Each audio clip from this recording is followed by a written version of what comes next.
This video contains major spoilers for Metaphor ReFantazio. When I was playing my way through Metaphor, I thought it was a fun game, but I was really waiting for Atlas to finally show me a moment that completely changed my view of the game. You know? There's always a moment or a scene or some kind of revelation that reshapes the way that both we and the characters view the events of the story. Kind of a point of no return. I did not, however, expect what we got.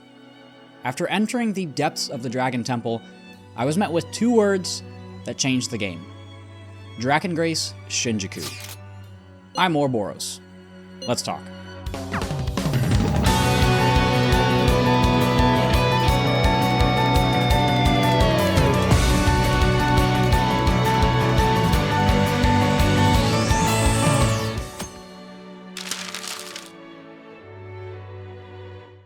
Like I said, I was waiting for Atlas to really hit us with some kind of big reveal. Everything just seemed a little too straightforward. Like, okay, yeah, it's a race to be king in this new fantasy world. There was never really a moment when it strayed outside of that identity. I mean, yeah, there were dozens of references to past Atlas titles, you know, the characters, locations, some of the archetypes were nice little nods, but really it seemed like Metaphor was just gonna kind of go do its own thing.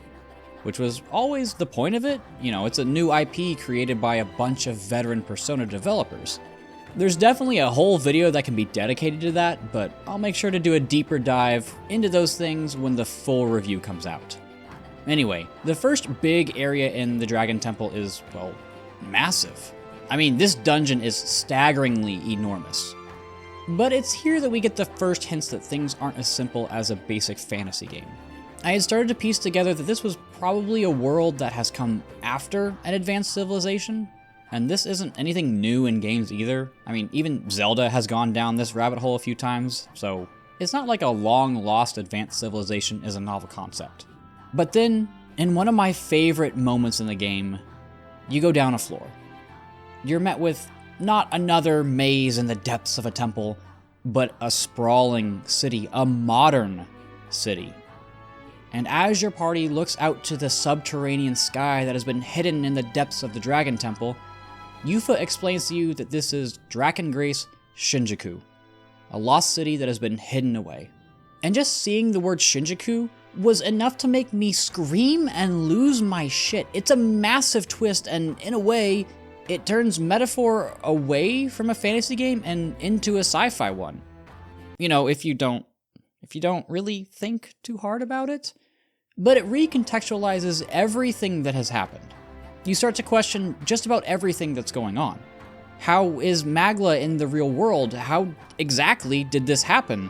Why are there no normal creatures in this new world? Wait, does that mean humans are like humans? What happened to people? What happened to modern day technology? All of this swirls in your head as you explore the largest dungeon I think I've ever seen in a game. You thought the previous floor was large? Believe me, I did. I thought the next few areas were probably going to be a bit shorter, but no. Drakengrace Shinjuku is a labyrinth in every sense of the word. And it is absolutely crawling with enemies. My Persona roots did not treat me well here, and I ran through the dungeon in one day. And when I say I ran through it, I mean ran. I avoided so many of these enemies to conserve my MP. It's overwhelming, and of course, we see loads of humans here. They're everywhere. At this point, humans were mostly reserved for boss fights and the occasional high-level enemy in other dungeons. But here, they're commonplace. This is the turning point in the game, both narratively and mechanically. What's even crazier is that I didn't even get the big reference that this area makes to another Atlas game, which I won't spoil, just in case, but I've never played that game. So even though this revelation had a massive impact on me, I lost the full effect. That's how amazing this moment is. That's how incredible Drakengrace Shinjuku is. But Atlas had the absolute balls to not just put this moment in the game, but just leave you sitting there with that information. I mean, you go through like, what, 15-ish hours of gameplay before another character even really acknowledges it, it takes all the way until we get to the Elden Sanctum for you to finally get some answers. And that's a really interesting choice. Atlas just lets that marinate, they just let it sit. You're having fun going through the race to be king, dealing with all the Louise and Ford and stuff, ranking up your followers, all while that area sits in the back of your mind, eating away at your psyche. It's a constant distraction to the point that you begin to form your own theories about Magla, about humans, about the Elda, about the world. And this is something I feel like I haven't really seen very much in games. Having a developer who is just so willing to let you do things on your own is really unique.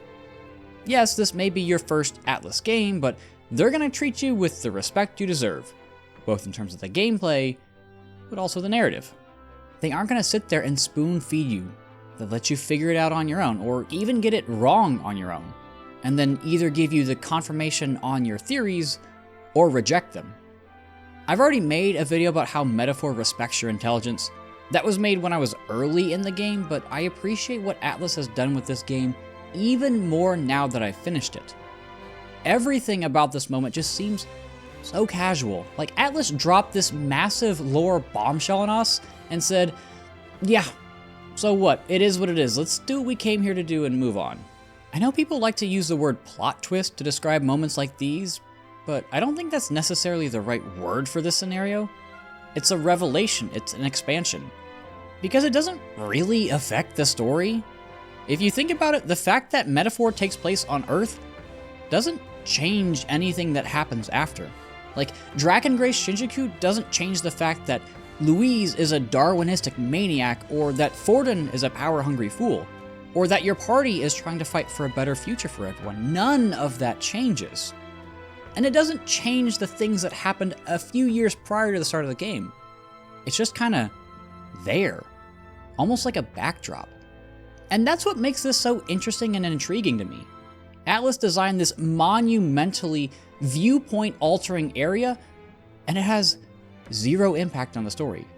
There's a lot of really fantastic moments in this game. I know that Studio Zero isn't really a new studio. Like, it's a bunch of people splitting off, even just within Atlas, to do their own new thing. But this is a really amazing debut game for this new team. And no, I don't count Catherine Fullbody, so don't even go there. Moments like this are why this game is so much fun to play through. They don't happen often because there needs to be enough setup for the payoff to be big, but the investment is well worth it. Drakengrace Shinjuku is the most casual lore bombshell I've ever seen in a game. It just kind of shows up, overwhelms the player, and then disappears for hours. The only thing left for you to do is to come to your own conclusions until the game finally, after hours of playing, finally gives you the whole story. Thanks for watching.